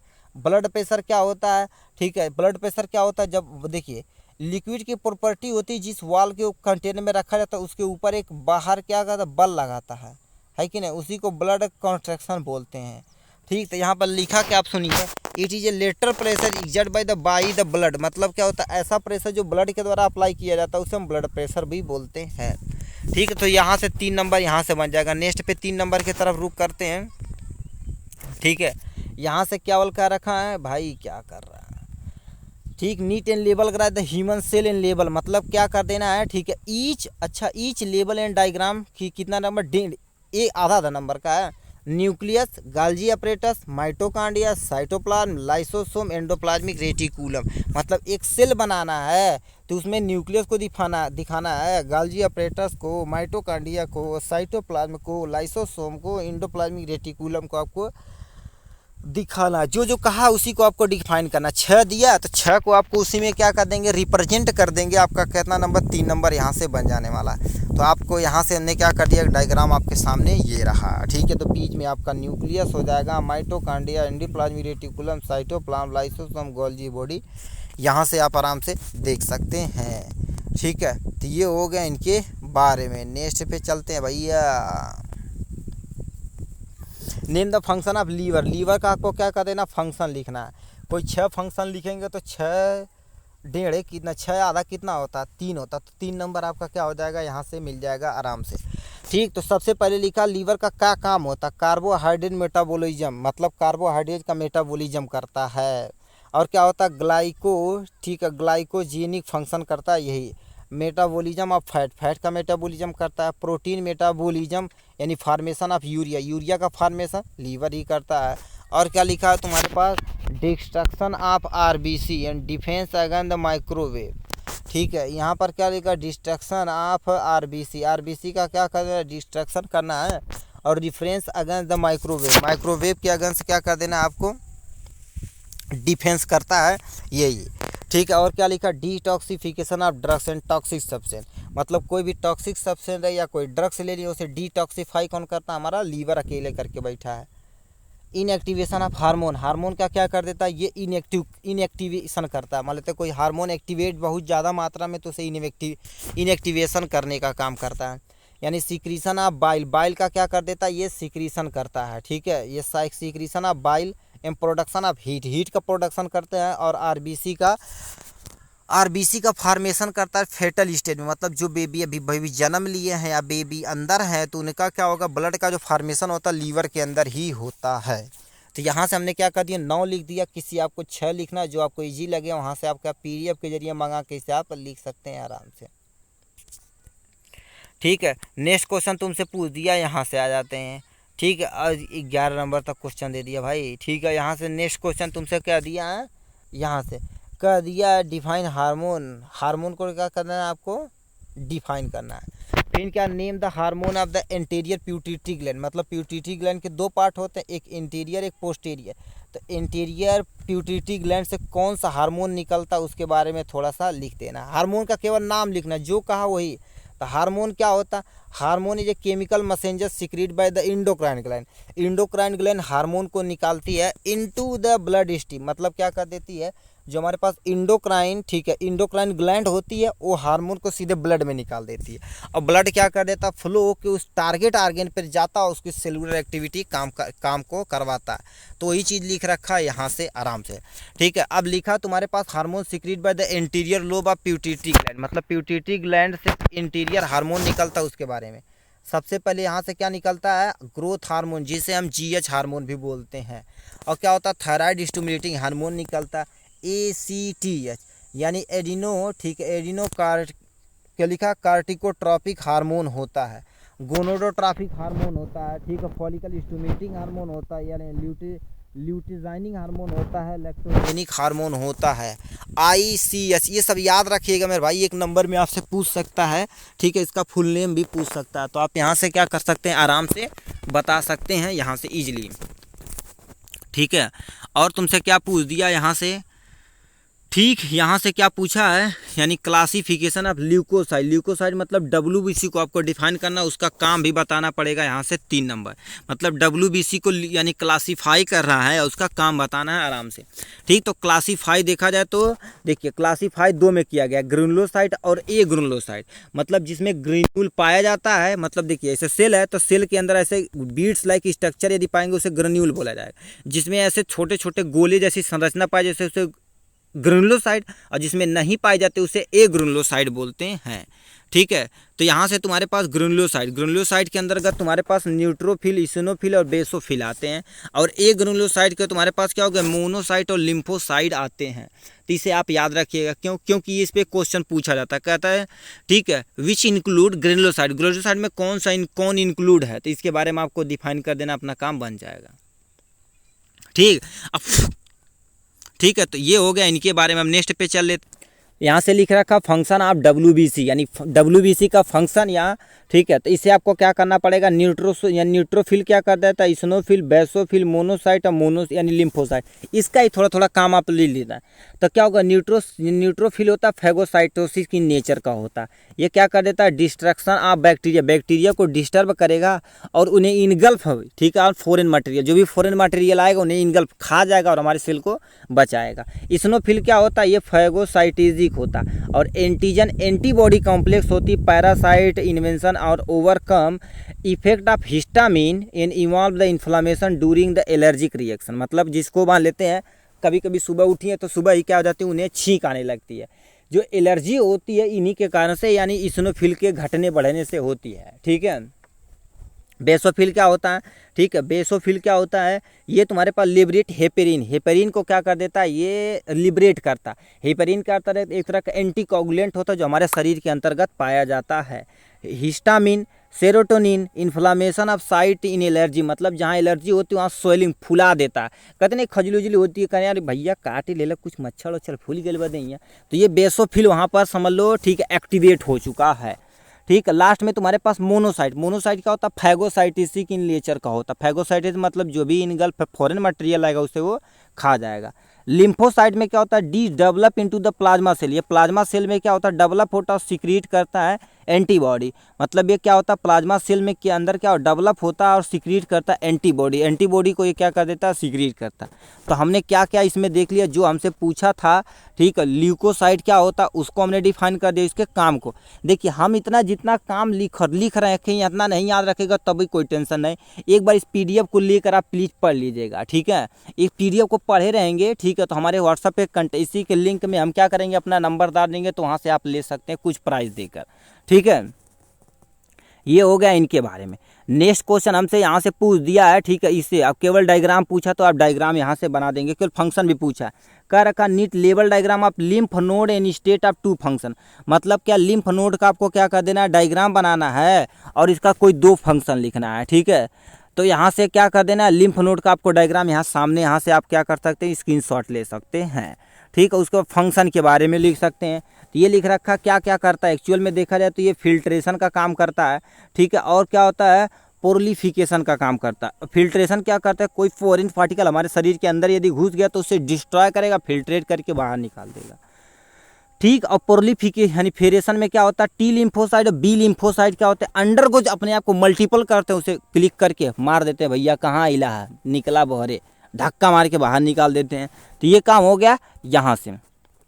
नेक्स्ट क्वेश्चन पे आते हैं, तुमसे क्या रखा, explain the physiology of respiration, respiration का आपके फिजियोलॉजी क्या कर देना है, रिस्पायरेशन की फिजियोलॉजी का आपको एक्सप्लेन करना है भैया, ठीक है। तो ये भी कितने नंबर का, 3 नंबर का, तो इसे भी थोड़ा सा आप क्या कर दिए, एक्सप्लेन करिए, ठीक है। तो डायग्राम तो पहले हम दिखा देते हैं, तब इंस्पायरेशन और एक्सपायरेशन आपको क्या कर देते हैं, यहाँ से हम दिखाते हैं यहाँ से, ठीक। तो पहले हम आपको थोड़ा सा देखिए, डायग्राम यहाँ नीचे है, ठीक है। कब इंस्पायरेशन हो रहा, कब एक्सपायरेशन हो रहा, तो इसमें आपको बता देना है।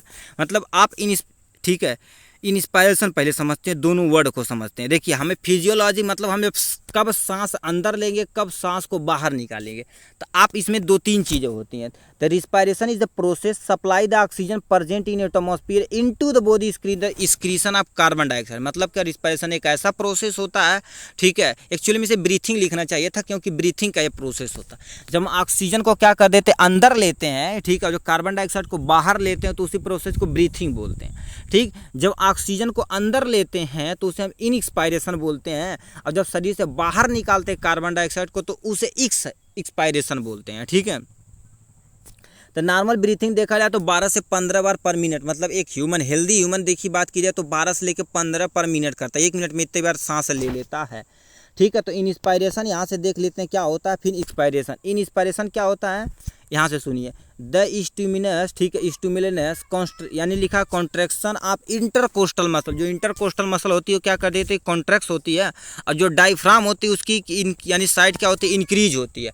मतलब जो नीचे हमारा डायफ्राम होता है वो नीचे की तरफ जाता है, नीचे की तरफ जाएगा तो एरिया बढ़ेगा, एरिया बढ़ेगा, ठीक है। एरिया बढ़ेगा तो ज़्यादा ज़्यादा क्या होगा, हवा भरेगा। आप हवा भर जाएगा तो वहाँ पर अब क्या हो जाएगी, अपना ऑक्सीजन पहुँच चुका, ठीक है। तो देखिए यहाँ पर तुम्हारे पास रिड्यूस द प्रेशर, प्रेशर क्या होगा वहाँ पर, रिड्यूस होगा, क्योंकि एरिया यदि कम हो, एरिया यदि ज़्यादा होगा तो जाहिर सी बात प्रेशर कम होगा। Equal to pressure from the atmosphere to the lung, the process of inhale, यानी क्या होता है, इंस्पायरेशन। एनर्जी नीड टू करती है मसल कॉन्ट्रैक्शन लास्ट 2 सेकेंड। मतलब क्या कर देते हैं, ये हम सिंपली देखा जाए, यानी इंस्पायरेशन में समझिए, जब हमारी डायफ्राम नीचे जाती तो एरिया ज़्यादा हो जाता, एरिया यदि ज़्यादा हो जाता तो प्रेशर कम हो जाता। यदि प्रेशर कम होगा तो हमारे एटमॉस्फेरिक जो प्रेशर है उसके इक्वल हो जाएगा लगभग, तो ऑक्सीजन हमारे शरीर के अंदर चला जाएगा। तो उसी प्रोसेस को हमें क्या बोलते हैं, इंस्पायरेशन बोलते हैं। बस इतना समझिए। एक्सपायरेशन क्या होता है, अब उसी का जस्ट उल्टा। अब देखिए हमारा डायफ्राम जब ऊपर आता तो इंटरकोस्टल मसल अंदर की तरफ धंसती है, यानी रिब केज अंदर की तरफ जाता है, ठीक है। रिब केज जब अंदर की तरफ जाता है और डायफ्राम ऊपर की तरफ आता तो एरिया कम होता, एरिया कम होगा तो ज़्यादा प्रेशर होगा, प्रेशर होगा तो हमारे शरीर से कार्बन डाइऑक्साइड की मात्रा बाहर हो जाएगी।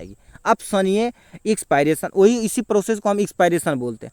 रिलीज द इंटरकोस्टल मसल और डायफ्राम रिजल्ट डिक्रीज। देखो डायफ्राम ऊपर की तरफ जाएगी तो डिक्रीज हो जाएगी, ठीक है। उसके बाद क्या बोल दिया है, यानी space of lungs, space of lungs में देखा जाए तो इतनी चीज़ें, space of the lung result the pressure तुम्हारे पास द लंग इंक्रीज कर जाएगी, और कंपेयर टू स्मॉट एटमॉस्फेरिक प्रेशर, एटमॉस्फेरिक प्रेशर यदि हमारे पास क्या होगी, उसके कंपेयर में हमारे एटमॉस्फेरिक प्रेशर हमारे अंदर की लंग्स की इंक्रीज हो जाएगी, तो क्या हो जाएगा, जो भी कार्बन डाइऑक्साइड हमारे शरीर से बाहर आ जाएगा।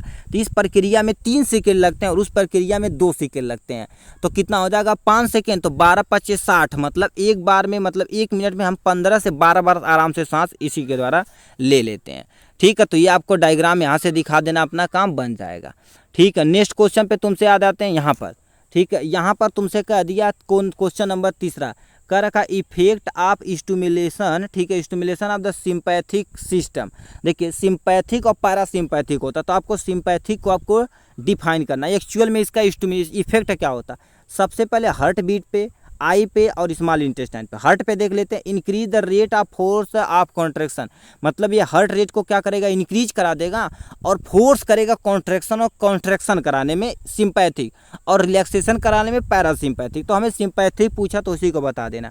आई क्या होती है, डायलेट प्यूपिल कॉजिंग द माइड्रेटिसिस, क्या होती है, माइड्रियासिस होती है, ठीक है। ये आई पीपल तुम्हारे पास क्या डायलीट कर जाएगी, ठीक। स्मॉल इंटेस्टाइन पे रिड्यूस द पेरिस्टाल्सिस मूवमेंट, जो हमारी एक्टिविटी होती है पेरिस्टाल्सिस मूवमेंट को क्या करेगा, ये डिक्रीज करेगा, और क्या करेगा, उन्हें स्लो डाउन कर देगा डाइजेशन को। आपका डाइजेशन क्या हो जाएगा, स्लो डाउन हो जाए, इसलिए ज़्यादा चिंता, एंजाइटी, डिप्रेशन में नहीं रहना चाहिए, ठीक है। नेक्स्ट में तुमसे पूछा, explain role of insulin and glycogen in body, मतलब हमारे शरीर में इंसुलेशन का यानी इंसुलिन का क्या रोल है, ग्लाइकोजन का क्या रोल है। तो कम से कम 2-2, 3-3 पॉइंट लिखिएगा, बस काम खत्म, ठीक है। तो यहाँ से क्या कर देते हैं, रोल ऑफ इंसुलिन पहले सुन लेते हैं। इंसुलिन क्या होता है, यदि इंसुलिन हमारे शरीर में डिक्रीज होगा तो जाहिर सी बात शुगर लेवल इंक्रीज करेगा। तो लिखा है डिक्रीज द शुगर लेवल, मतलब देखिए इस इंसुलिन की कमी से हमें क्या हो जाता है, मधुमेह यानी क्या शुगर रोग हो जाता है, कहते नहीं शुगर हो गया इन्हें। ठीक है, अब इसमें क्या लिख रखा देखिए, डिक्रीज द शुगर लेवल, मतलब क्या होता है, इंसुलिन जो होता है हमारे शरीर के अंदर शुगर लेवल को मेंटेन करने का काम ये होता है।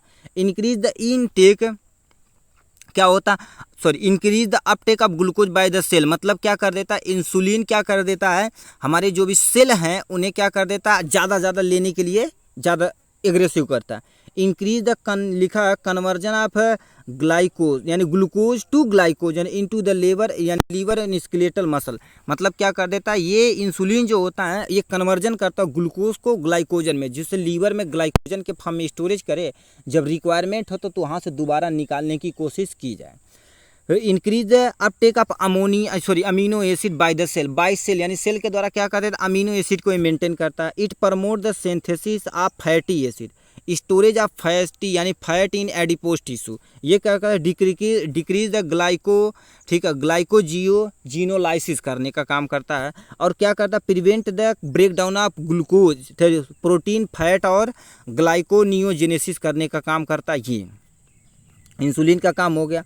और यहाँ से ग्लाइकोजन का, ये इसका मेन फंक्शन क्या होता है, इंक्रीज द ब्लड, ये हाँ यहाँ पर देखो रिड्यूस कर रहा था, ये क्या कर रहा है, increase the blood sugar level, when where the blood sugar when fall down the normal, ठीक है, the glucose storage in liver is the broken down the glucose in the by the hormonal glucagon. कहने का मतलब क्या कर रखा, जब हमारे ब्लड शुगर यानी ब्लड के अंदर शुगर लेवल क्या हो जाता है, कम हो जाता है, नॉर्मल से कम हो जाता है, तो ग्लाइकोजन जो लीवर में स्टोरेज किया जाता है तो उसे ब्रेक डाउन तोड़ा जाता है, ग्लूकोज में फिर ला के क्या हो जाता है, ग्लाइकोन के द्वारा काम कर दिया जाता है। तो हमारी बॉडी एक्टिविटी क्या कर देती है, उस ग्लाइकोजन को जो ग्लूकोज में कन्वर्ट हुआ आराम से यूज कर लेती है यहाँ से। ठीक है, स्टूमुलेट द ग्लाइकोनियोजेनेसिस, ग्लाइकोनियोजेनेसिस को स्टूमुलेट करता है। दो हार्मोन होता है जो मेंटेन करता है ब्लड शुगर लेवल को। तो ये हो गया। यहाँ से के पे आते हैं, ठीक है, के पे आते हैं। अभी देखिए कितना क्वेश्चन है, अभी 2 पेज है, चलिए ठीक है इसे पढ़ लेते हैं पहले। ठीक, हमसे पूछ दिया नेम द, ठीक है, लास्ट एंड फाइनल क्वेश्चन है 3 नंबर का। पूछ दिया हमें name the different part of the male reproductive system and their function, मतलब मेल रिप्रोडक्टिव सिस्टम को जो पार्ट होते हैं उसका एक्चुअल में काम आपको बताना पड़ेगा। तो लिखा तुम्हारे पास, ठीक है, यहाँ से कह दिया है यानी 3 मेन पार्ट एंड फंक्शन, मतलब कोई मेन 3 का जो फंक्शन है यानी पार्ट है उसका, और उसका काम आपको बताना पड़ेगा।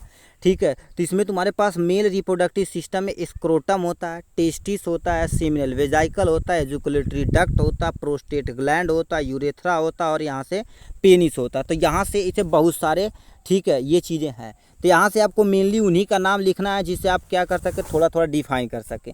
ठीक है, तो यहाँ से आप सुनिए, देखिए टेस्टिस क्या कर देता है, जो स्पर्म और टेस्टोस्टेरोन का प्रोडक्शन करता है। तो यहाँ से लिख देंगे पहला पॉइंट। इपिडिडाइमस क्या कर देता है, epididymis is a site of sperm maturation, मतलब देखिए टेस्टिस में आपका स्पर्म का प्रोडक्शन होता है, मगर मैचुरेशन देखा जाए तो इपिडिडाइमस में होता है। ठीक, और सेक्रोटम क्या कर देता है, प्रोटेक्ट द टेस्टिस, ठीक है, बाहर के इन्वायरमेंटल से प्रोटेक्ट करता है और स्पर्म के फॉर्मेशन के लिए हेल्प करता है। क्यों? क्योंकि यदि बाहर की तरफ नहीं रहेगा तो ये क्या करेगा, क्योंकि हमारे बॉडी टेम्परेचर से 2 से 3 डिग्री सेल्सियस कम चाहिए जो स्पर्म के प्रोडक्शन के लिए, तो उसे भी ये मेंटेन करने का काम करता है, बाहर की तरफ लटकाने का काम करता है ये। और क्या होता है, लिखा है यानी का डिफरेंट डक्ट, यानी वास्ट, यानी का वास्ट डिफरेंस क्या होता है, जो स्टोरेज करता है, स्पर्म को कैरी करता है, स्पर्म कहाँ पर ले आता है, इपिडिडाइमस टू यूरेथ्रा, मतलब एक नली होती है जिसे हम वास्ट डिफरेंस बोलते हैं, ये क्या कर देता है, इपिडिडाइमस से और यूरेथ्रा तक को स्पर्म को उठा कर ले जाने का काम करता है ये। ठीक है, और नेक्स्ट में लिख देते हैं, यहाँ से 2 आप पढ़ सकते हैं। ठीक है, यहाँ से आपका इसका नाम, इसका नाम, इसका, और यहाँ से इतना हमने कर दिया। ठीक, मतलब आपको 3 ही 4 काम लिखाना, तो हमने 3-4 काम को यहाँ से आराम से दिखा दिया। ठीक है, अब नेक्स्ट क्वेश्चन यानी तुम्हारे पास पार्ट सी जो होता है, ठीक है, उस पर पहुँच चुके हैं। और ये जो क्वेश्चन रहेगा, हर एक क्वेश्चन 1-1 नंबर का रहेगा। ठीक है, तो यहाँ पर आपको तुरंत तो एक लाइन में आंसर दे के ख़त्म कर देना। लिखा पहला question, name 3 layer of heart, heart का कोई 3 लेयर होता है उसका नाम हो लिख देना। तो कितने नाम होते हैं, कितने लेयर होते हैं, पेरिकार्डियम, मायोकार्डियम, इंडोकार्डियम। तो लिखा पेरिकार्डियम, मायोकार्डियम, इंडोकार्डियम, केवल ऐसे लिखना है, क्योंकि 1 नंबर का नहीं, आप तो 1 पेज लिखे, ऐसा कुछ नहीं। ठीक है, यहाँ पर नेक्स्ट क्वेश्चन हमसे पूछ दिया है। ठीक है, यहाँ पर colour the blood vessel with the carry deoxygenated blood from heart to lungs, मतलब क्या कर देता है, हार्ट टू लंग्स के ले जाने का काम करता है पल्मोनरी आर्टरीज। कौन? Pulmonary arteries. ये भी कौन सा ऑक्सीजन है? डीऑक्सीजनेटेड ब्लड, ठीक है, ये ले जाने का काम करता है भैया, ठीक है। ये देखिए एक्सेप्शन है, आप पढ़े होंगे आर्टरीज हमेशा हमेशा हमेशा हमेशा ऑक्सीजनेटेड ब्लड ले जाती है, मगर in case of pulmonary artery जो डीऑक्सीजनेटेड ब्लड लेकर जाती है। अब कमेंट बॉक्स में लिखिए, ठीक है, कौन सा ऐसा है, ठीक है, यानी एक्सेप्शन है, यानी पल्मोनरी आर्टरी जो होगा, पल्मोनरी वेन बताइए कौन सा ब्लड ले जाती है, ऑक्सीजनेटेड की डीऑक्सीजनेटेड। कमेंट बॉक्स में 2 क्वेश्चन हमने लिख दिया आपके बारे में, ठीक है। अब यहाँ से तुम्हारे पास आ जाते हैं यहाँ से, ठीक है, राइट लंग्स के पास 3 लोब होते हैं, लेफ्ट लंग्स के पास क्या होते हैं? 2 लोब होते हैं। तो ये आपको फिल इन दी ब्लैंक्स में था। क्या लिखा? Intensification necessary for absorption of, ठीक है, विटामिन B12, यानी इंटेंसिव फैक्टर जो आप पढ़े हैं ना, विटामिन B12 के एब्जॉर्प्शन में मदद करता है। फिर क्या लिख रखा है? ये ब्लैक कलर का, इसी को आपको फिलअप करना है। लिखा is a hormone secrete by testis. Testis कौन सा हार्मोन सिक्रीट करता है? मेल हार्मोन, क्योंकि टेस्टिस मेल में होता है तो टेस्टोस्टेरोन करता है, ठीक है। नेम द, ठीक है, name the bone involve the elbow joint. Elbow joint में तुम्हारे पास है कौन कौन से बोन, उसका नाम? ह्यूमरस होता है, रेडियस और अल्ना यहाँ से इंक्लूड होता है, ठीक है। तो यहाँ से नेक्स्ट पे आते हैं, यहाँ पर लिखा है तो neuro transmitter release the neuromuscular junction, वहाँ पर क्या होता है? एसिटोकोलाइन यानी एसिटोकोलिन निकलता है, ठीक है। तो यहाँ पर आपको फिलअप कर देना है। फिर क्या लिखा? पेरीफेरी नर्वस सिस्टम में कितने पेयर होते हैं, ठीक है, क्रेनियल नर्व और कितने स्पाइनल नर्व?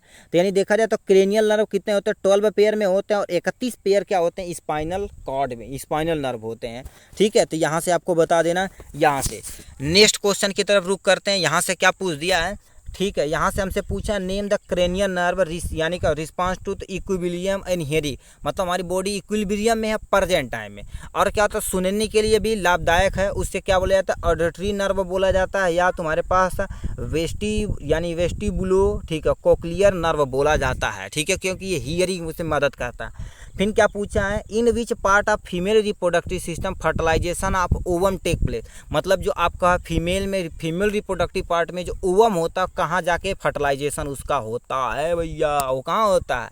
देखिए, ओवरी से देखा जाए तो तुम्हारे पास ओवरी जो होती है एक अंडा निकालती है, जो ऐसे ट्यूब लाइक स्ट्रक्चर, जैसे फैलोपियन ट्यूब में एक्चुअल में फर्टिलाइजेशन होता है with the help of sperm. तो यानी आपको क्या कर देना है? फैलोपियन ट्यूब पे आपको टिक मार देना है यहाँ से, ठीक। अब क्या दे रखा है? Study of the physical structure of body, मतलब इसमें से ऑप्शन वाला दे रखा है, ठीक है। जब आप यानी फिजिकल स्ट्रक्चर, बॉडी के फिजिकल स्ट्रक्चर के बारे में बात करते हैं तो उसे हम क्या बोला जाता है? एनाटॉमी। एनाटॉमी अंदर की तरफ काम किया जाता है ना, फिजिकल स्ट्रक्चर, इसे भाई कंफर्म करिए भाई थोड़ा, ठीक। ऑप्शन में उल्टा दे रखा है, ठीक है। यहाँ पर देखिए study of physical structure of body, उसे एनाटॉमी मतलब किसी के इंटरनल पार्ट का, फिजियोलॉजी मतलब फिजिकल फंक्शन के, हिस्टोलॉजी मतलब टिश्यू के बारे में, और साइटोलॉजी मतलब ये होगा। इसमें से ये कंफर्म करिएगा, ये सही है कि एनाटॉमी तो हमको नहीं लगता है सही है, physiology is the correct option है, ठीक है। एक बार इसे गूगल करिएगा, ठीक है। और यहाँ से क्या लिखा? द टर्म मीडियल किसके लिए है उपयोग किया जाता है? Near of the mid line जो होती है किसके लिए? Away from the surface of body, ठीक है, या तुम्हारे पास near to head, away from the head, या near to the mid line. तो यहाँ पर क्या फिलअप कर देंगे? नियर टू मिड लाइन पे, ठीक है, टिक कर देंगे। और नेक्स्ट पे तुमसे पूछा है यहाँ से, ठीक है, यहाँ से कह दिया है exchange of gas between the air and lungs is called, मतलब जो हमारे पास कह दिया गैस का जब एक्सचेंज होता है एयर और लंग्स के बीच में, उसे एक्सटर्नल रिस्पायरेशन बोलते हैं। क्या बोलते हैं? External respiration. जब सेल के लेवल में जाता तो उसे हम क्या बोलते हैं? इन सेलुलर रिस्पायरेशन बोलते हैं भैया, ठीक है। और क्या पूछा है? ऑर्गन ऑफ कॉर्टिकाई हेल्प करता है, ठीक है, कॉर्टिका जो कान के रीजन में पाया जाता है, सुनने में मदद करता है। तो लिखा बैलेंसिंग में, हियरिंग में, विजन में, ऑल ऑफ दिस। तो आप किस पे मारेंगे? हियरिंग पे आप क्या कर देंगे? Is the correct option. लिखा नेक्स्ट क्वेश्चन, टेस्टिस सेल, ठीक है, sorry testis cell taste cell होते हैं, taste cell on tongues on receive the stimulus of taste are, ठीक है, उसमें अल्फैक्टरी रिसिप्टर या सूंघने के लिए आता है, गैस्ट्रो जो वो स्वाद के लिए होता है, यानी का बोरो रिसेप्टर या फोटो रिसेप्टर देखने के लिए। तो यहाँ लिखा है गैस्ट्रोटरी रिसेप्टर, तो इस पे मार देंगे, इज द करेक्ट ऑप्शन, ठीक है। अब यहाँ से लास्ट एंड, ठीक है, यहाँ से क्या लिखा? Focus light on retina, retina पे कौन फोकस करता, सिलेरी मसल करती जो हमारे क्या लेंस को घटा बढ़ा के मेंटेन करती दूरी को। ऐसे आपको बहुत दूर देखना था इसे देखेंगे, अब बहुत दूर नज़दीक देखना तो अखिया फाड़ के देखा था टका, तो हम क्या करें, सिलेरी मसल होती है वो लेंस को घटा बढ़ा सकती है उसकी फोकस दूरी को। ठीक है, यहाँ से ठीक, अभी बहुत सारा क्वेश्चन है भाई, यहाँ से लिख देते हैं। यानी एग्जांपल ऑफ द हिंग जॉइंट, हिंग जॉइंट का कौन एग्जांपल है, सोल्जर, हिप, नी या ऑल ऑफ, ठीक ऑल ऑफ द्वाइस, ठीक ऑल ऑफ दीज। तो इसमें क्या दे रखा है, नी जो जॉइंट होता तुम्हारे पास क्या हो गया, ये वाला एग्जाम्पल इसका सही है। लिखा तुम्हारे पास functional unit of the contraction सी, यानी contractile system in striated muscle is known है, उसे क्या बोले, सार्कोमियर। अभी मसल कॉन्ट्रैक्शन जब पढ़े थे उसमें बताया गया था ये। ठीक है, यहाँ से क्या रखा, reason why right kidney is a slightly lower and left kidney, मतलब जो राइट किडनी होती है नीचे की तरफ होती है लेफ्ट किडनी के कंपेयर में। क्यों, क्योंकि राइट किडनी क्या होती है, जस्ट ऊपर लीवर पाया जाता है। हमारे शरीर की सबसे बड़ी आर्गन क्या होती है, लीवर। लीवर क्या कर देती है, उसे थोड़ा सा नीचे की तरफ कर देती है। तो यहाँ पर लिखा consider space occupy by liver on a right side, इसीलिए उसे क्या कर दिया जाता है, नीचे की तरफ कर दिया जाता है। तो इस तरह से देखा जाए तो हमने पूरा इसे कवर अप कर दिया। ठीक है, यदि आपको इसका नोट्स चाहिए तो हम लिंक में डिस्क्रिप्शन में अपना नंबर दे देंगे, वहाँ से हमें कांटेक्ट कर सकते हैं। ठीक है, अब इसका यदि पेमेंट की बात की जाए तो 20 रुपीज़ देंगे, तो ऐसी तरह से हर एक सब्जेक्ट का आपको 20 रुपये दे के क्या करेंगे, आप आराम से यहाँ से रिसीव कर सकते हैं इसका PDF। ठीक है, चलिए आज के लिए बस इतना ही, फिर मिलेंगे नेक्स्ट वीडियो में नेक्स्ट टॉपिक के साथ। तब तक के लिए bye bye and take care.